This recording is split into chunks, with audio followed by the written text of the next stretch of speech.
So apparently we had a little technical difficulty with our recording of Matthew 23 last week. So we're going to try to fix that. And what we decided to do was just Jeff will talk this week. And if you listen to the two together, it'll actually work. We're going to at least give you a little summary of what we said about Matthew 23 and go into Matthew 24 to make sure we got at least a little bit of that covered with both voices in it. And this will actually work all right because in some ways, as the gospel's building, you can actually piggyback 23 into 24. Well, we're in the last week. Yep. And I think what we started out saying, which is probably on there because I think I said it, is that the tenor of all of the discourses and the interactions really seems to be getting darker and more intense as we move through the week. And 23 is a good example. Well, this is where Jesus kind of drops a nuclear bomb because he basically, says you're going to hell. This woe to you, woe to you, woe to you, which in the Bible, especially when it's God, as Jesus is speaking, I mean, that's basically saying you're going to be damned, you're going to be destroyed. This is catastrophic for you. And then he literally, gets to the end of this diatribe that he's unloading on them through the chapter. And literally says, how are you going to escape hell? I mean, it's pretty stark and strong. And so you're and given then you're into the laments and the warnings of the prophetic warnings of 24 of the coming judgment, and then the parables of 25 to be prepared. Then 26 right. he's betrayed and crucified. I mean, this is kind of the mic drop, Jesus' final word. As their level of rejection has escalated in this last week to the point that he equally responds with this forceful, you guys don't realize you are literally on the brink of damnation. There are a couple of key phrases, or key words rather, that pop up in 23. We commented on these in our first recording. One of the words was the word hypocrite. Right. And we just talked about that because I think people often misunderstand and misuse as a result that word. In other words, misuse that word. And as a result, for example, sometimes a Christian will be labeled as a hypocrite because they have done something that is inconsistent with the teaching of Jesus. Right. And so in the minds of some people in the world, anytime your behavior doesn't line up with what Jesus would want you to do, you're a hypocrite. And I think that's different than what Jesus is describing here in Matthew 23. And so it might be helpful just to talk about what a hypocrite is. It isn't someone who has made a mistake, who knows the standard, what it is, and desires to live up to the standard and fails to meet it. Right. I mean, even when Nathan confronts David, he didn't call him a hypocrite because, David, obviously there was a darkness and a weakness in David's heart and mind that allowed that catastrophic sin to happen. But at the same time, there still was a genuineness of David's faith that's shown in the nature of his repentance when he's confronted and admonished by Nathan. And once thou art the man hits, he immediately, no blame shifting, no excuse making, owns the enormity of what he's done, as opposed to King Saul, and so that's the thing, ultimately a hypocrite, especially as Jesus is using it here, it's somebody who's play acting, on the outside. Yeah, that's in the definitions a lot. Yeah, back in the old Greek, or origins of that. Yeah, it's somebody who's play acting a part that they really aren't on the inside. And that's why, again, as chapter 23 goes on, he talks about them as whitewashed tombs. Yeah, I was thinking about that in 27. Yeah, the essence of hypocrisy, that outside you want to appear beautiful, it's you forget that it's death and decay and darkness on the inside. Right. And so these, and of course, I mean, he's escalated to that point because that comes later in the chapter. But, this whole, you talk a good game about the law and keeping the law, but here you are, the law was so concerned about, for instance, care of widows, and you're devouring the widows. Right. You talk a really good game, you love to be seen, and in the synagogues and the temple, as these really righteous, really devout people, because externally, you're going way above and beyond. But inwardly, and again, we're cycling back to where Jesus started in the Gospel of Matthew with the Sermon on the Mount. A righteousness that exceeds the scribes and Pharisees, which, as Jesus taught in the sermon, is a righteousness that comes from the inside out. It is not an external righteousness based on appearance or mere works that do not correlate. That's why Jesus will talk about, you may not murder, but if you're hating, right. that's there's a connection between the two. Even if you have enough self-control not to literally kill somebody, the disposition of murder is in your heart. Something with adultery. You may not have actually slept with somebody who's married or not your wife or spouse, but lusting, you just like the courage of your convictions to act on the darkness within. And so Jesus calls out at the very beginning of this gospel, and that's literally what we've come back around here now at the end as Jesus climactically confronts his generation. This is not righteousness, no matter how externally observant you are. This is hypocrisy. Yeah, and it isn't that the outward observance isn't important, because it is. Well, yeah, Jesus is not saying either or. It's what's the source of it. Am I just trying to wear a facade and make myself appear in a certain way? Or does it grow from within, this devotion to God, this brokenness over sin? Now we're kind of getting back to the Beatitudes in chapter 5. Who you are on the inside should produce what is on the outside. Fruit. And that's why the Pharisees struggled with, their collection of rules. Yeah. Versus just being the person that God would want you to be. Right. They just show these are the rules that are important. These other things are not important. Right. Which kind of takes us back to 15, which I think is probably the most controversial text or misunderstood text in Matthew 23, often misused to dismiss the necessity of obedience and whatever I decide is a small thing. Where Jesus says, "Woe to you, scribes, Pharisees, hypocrites, because I'm sorry, it's 23 that I wanted. Yeah. For you tithe mint and dill and cumin, and have neglected the weightier provisions of the law, justice and mercy and faithfulness. But these are the things you should have done without neglecting the others." And so a lot of people in the religious world approach that as Jesus is saying, just worried about the big stuff. Love God, love your neighbor, be a good person. Right. Don't sweat the details about how to worship or how church is organized or even details of morality. Right. And I don't think that's what he's saying at all. No, it's not an either-or choice that he's calling them to. It's a complete misuse of that text because actually what he's saying there is, how can you be concerned with every detail of the law and ignore these big foundational principles? Right.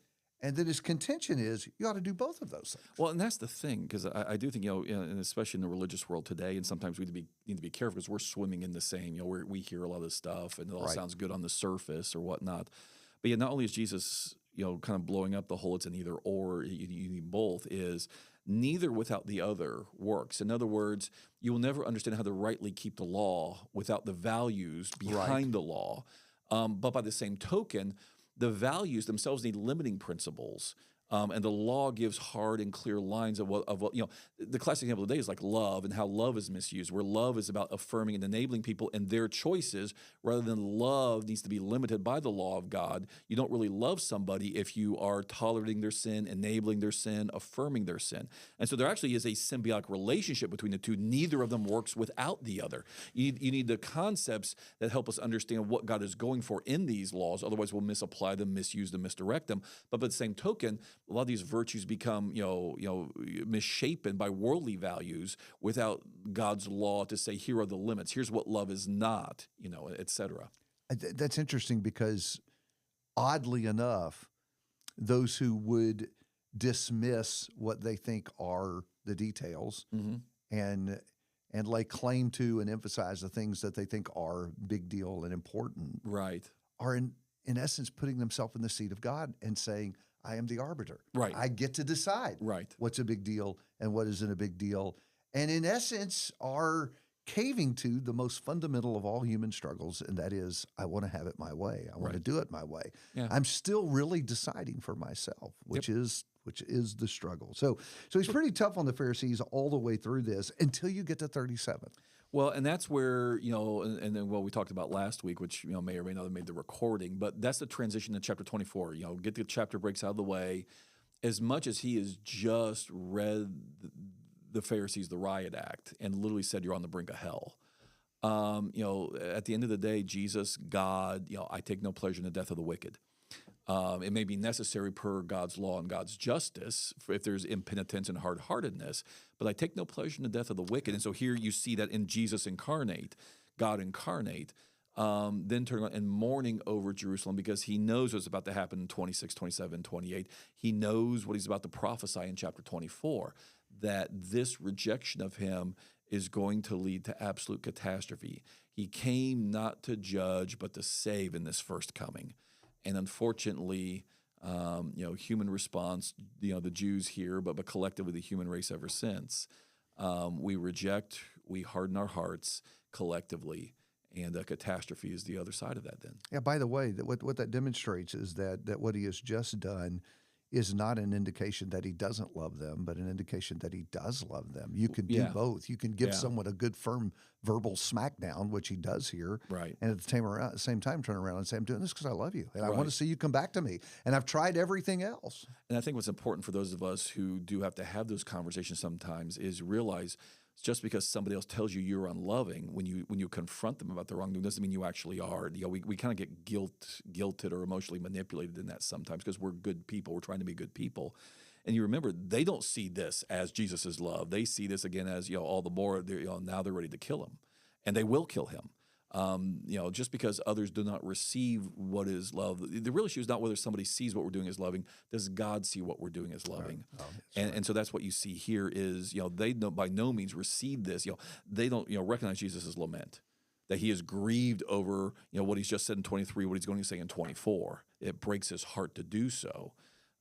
They just see it as, God getting in the way of, or a false prophet getting in the way of, as they see him. Yeah, it of made me what they think. want to do. It made me think about preaching too, because I wonder how often our pulpits sound like Matthew 23. Mhm.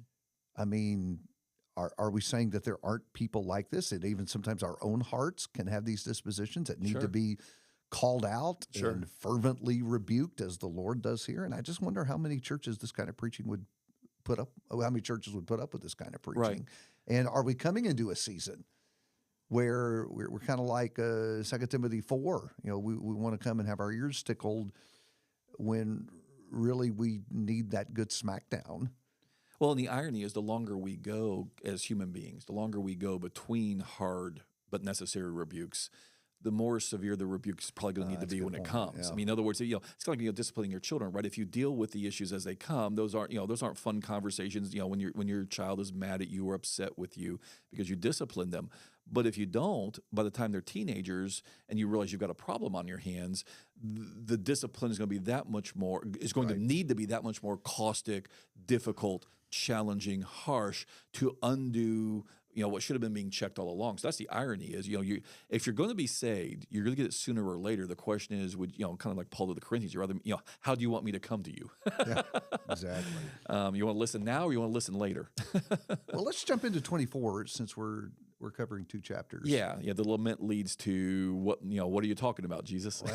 Well, so 24 used to be a pretty controversial chapter that got lots of attention. I'm thinking back when I was a young preacher and premillennialism was such a big deal, and how Lindsay was selling millions of copies of the Premillennial Playground. The late great Planet Earth. Do y'all remember that? Any of y'all read that book? I bet young people listening to this, like if you're under the age of 30, probably don't even know that book. Did you? Actually, do you have a copy of that? Maybe. That was one of those ones that was just so off the chain. There were other ways to confront premillennialism without putting yourself through that misery. So anyway, let's talk a little about Matthew 24, just maybe to give folks kind of a primer for reading the chapter. I think it's largely abused by those who claim that we can know the exact time of the Lord's coming, which ironically, verse 36, Jesus says, "Even I don't know." In his humanity, even I don't know. But the setup is important. I think. I think part of the reason people want to get into the fantastic detail that follows without appreciating how the Lord sets that up and the circumstances that gave rise to what he says here. Yeah, so just a few quick things as you're reading 24 this week. Number one, kind of like when you read Revelation or other heavily apocalyptic prophetic passages, don't get bogged down in the details. That's where you wind up with premillennialists, kind of hanging all sorts of theories and whatnot. What you're looking for, especially if this section is relatively new to you this week, you're looking for the big picture, and the big picture is going to become clear enough. Bottom line, what is Jesus trying to communicate? Don't get bogged down in the details. Number two, do recognize that like other places like Revelation, this passage is heavily indebted to a lot of Old Testament prophecies and language. It is a mashup of a lot of terminologies, concepts, themes, phrases that come throughout, especially Daniel chapter 7 will play a large role here. But in general, the less familiar you are with the prophets and where Jesus is pulling all this language, this imagery, these phrasing from, the more challenging it is to really get what he's up to here. And so we really just this week, you really want to stick on, especially if this is unfamiliar for you, stick with the big picture, what's going on overall. And so, and to David, to your point then, that the setup's important. Why is Jesus saying this? Well, as they've gone out, Jesus has lamented over Jerusalem. They're out on the Mount of Olives, which if you've never been there, gives it really a spectacular view of the temple section. I mean, I've been there, been able to see with my own eyes. Can very much imagine them standing on that, because the Mount of Olives isn't that big. It's a hill, we'd call it in Texas, like the Hill Country Hills. It's not that big. We should have put a picture on the slide. We should have. But really, there on the side of the Mount of Olives, it really is. It's a spectacular view of the temple area, because you still see the dome of the. Google it. Yeah, you still see the Dome of the Rock, Al-Aqsa Mosque, the things that are there today. But it's very, and so it literally is a picturesque place to have this conversation. And so it also makes sense why, as they're going out to for the night, they're outside the city and they're looking back over their shoulders at this place. The disciples are going to say, "Isn't this something to look at?" Because it is an absolutely panoramic view of the wonders of a wonder of the ancient world, Herod's second temple. So it really was a wonder. And so they basically, isn't this impressive? What do you think of this? And Jesus, especially coming out of what you just said in chapter 23, in the lament, he understands that his ultimate rejection by all of this, the temple authorities, the Jewish religion, Jewish leadership, the Jewish people, it's all at hand. Turn the page, that's where we're going to be. He says, basically, let me, you're impressed with this, but this whole thing's going to be shattered. Every stone thrown down, and you can still go underneath the Temple Mount, or kind of the side of the Temple Mount today, and see some of the rubble. Some of the old, literally, Jesus, go see Jesus' words fulfilled to this day if you know where to look there when you go to Jerusalem. And so he ultimately begins to answer the questions that his response. This is all going to be destroyed in verse 2. Verse 3, they then come to him on the Mount of Olives privately. And they ask him, when will these things be? Mm-hmm. What will be the sign of your coming and of the end of the age? There you go. And so, as is so often the case, we've seen this elsewhere in the Gospels, they are asking more than they realize. And so Jesus gives them the answer, the ultimate answer to a question they did not realize they were asking when they phrased it. Because part of what happens here, and again, not everybody agrees on this, and that's okay. By the way, pause a second.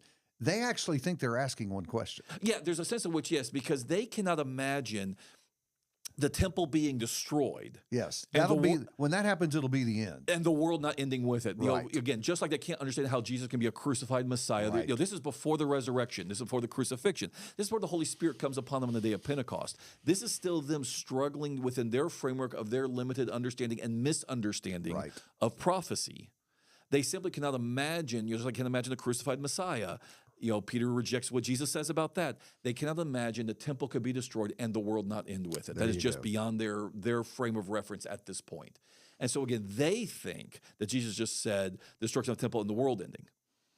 And Jesus is going to say one looks like the other, but it's not. It is a down payment on the other, but they're going to be ultimately two different things. So we agree that what he goes on to describe is not a single event, but two events. And if you want a simple way to process this, now you correct me if you think I'm not doing this right. One is a day you can know. There will be indication that it's coming. Yeah. And the other is a day that you cannot know. Right. When will all these things be? There's one stone not left standing on another. I can tell you, there'll be signs that's coming. Right. But the end, the ultimate end, that's a day we cannot know. Right. And so that's really how I think to understand 24 is to know they think they've got one question. They really have two. Right. And it's about two different days. One they could know about, one they couldn't. Well, and underscore that as I think the way you and I both read this chapter, as Jesus is wrapping up the answer to the first part about the temple being destroyed. Right. Verse 34, he's been talking about that for a while. Verse 34, and truly, truly I say to you, this generation will not pass away until these things take place. There are those of you who are going to live long enough to actually see what I've been telling you about the destruction of the temple in Jerusalem. You're going to see it happen. That doesn't mean literally every last one of them, because like the Apostle James will be dead before that happens. Right. But others of these apostles, John, famously living into the 90s, John, and others will live to see this happen. It's happening soon is the point. Yeah, within a lifetime, Right. this is happening. And so that's the thing is, that's part of the key right there. That this can't just be the end of the world. Jesus says basically, this generation is going to see this happen. This is closer than you realize. So that's the thing is, but again, and this happens in the prophets. You'll see this in Isaiah especially. Ironically, Isaiah 61 is a good example of this, which Jesus himself quotes and says, "Today this has been fulfilled in your hearing," in the synagogue of Nazareth in Luke chapter 4. But if you go back and read Isaiah 61 some more, parts of Isaiah 61 beyond what Jesus quoted also will allude to the end time. And so sometimes prophets see a global picture of what's going to happen. But in history, it works out over time, multiple comings, multiple events, multiple centuries, whatever. So sometimes when, especially apocalyptic prophecy is in play, the vision will, or the explanation will kind of be a global thing, all at once, all rolled into one. But the reality is, in time and history, it happens over a long expanse of time. And so I think that's what's going on here. Jesus, the destruction of Jerusalem, which is going to happen ultimately, go back to Matthew 23, because of the rejection of him. Right. Is a warning shot to the entire human race where the Jewish people will get the comeuppance for rejecting the Jewish Messiah per Jewish prophecy and Jewish messianic expectation. To the Jew first and also to the Greek, the book of Acts says. So the Jews will also get the first judgment of God in the destruction of their city and their temple because they rejected the Messiah. Elsewhere, you did not know the day of your visitation, Jesus weeps. But it's a warning shot. It's a down payment on what happens to the entire human race ultimately, because we have rejected the Messiah as well. Every judgment does that, though, does it not? Doesn't yes. it, in a sense, even the flood judgment kind of foreshadows warning shots. The fact God is going to hold you accountable. There is a time coming where there will be a consequence for the sins that you've committed and the choices you make. And so, in a sense, every judgment that leads up to final judgment is foreshadowing the bigger one that's to come. Well, when Paul talks about the day of the Lord, which we recognize as the end of time, the second coming of Jesus, Paul gets that phrase from prophets who use that concept, the day of the Lord, routinely for God's judgments within history of specific nations, peoples, and cities. And so that's the whole thing. All Paul is doing is basically taking a stock phrase of the prophets and saying, by reusing it for the second coming, all of those word down payments, anticipation of, typologies of the ultimate day of the Lord, when not just one people, nation, or city gets its judgment, the entire human race, history is rolled up and ended. And so that's what Jesus is doing here is a smaller, I say smaller, but a relative form of that. The Jews will get a down payment of that but especially for them, because they rejected the foretold Messiah that was coming to them. And then subsequently, the human race at the second coming will get the same thing collectively, because the human race by that point will have been judged like the Jews are now being judged for having rejected the coming of the Messiah in the same way. So give that a read, Matthew 24 this week. That is our reading for this week. 23 was just to catch everybody up from the technical difficulties last week. But read 24, see how that sounds to you, what you see when you read that. And if you have questions about that, we'll be glad to address those in the next podcast. But for now, let's tackle Matthew 24 this week.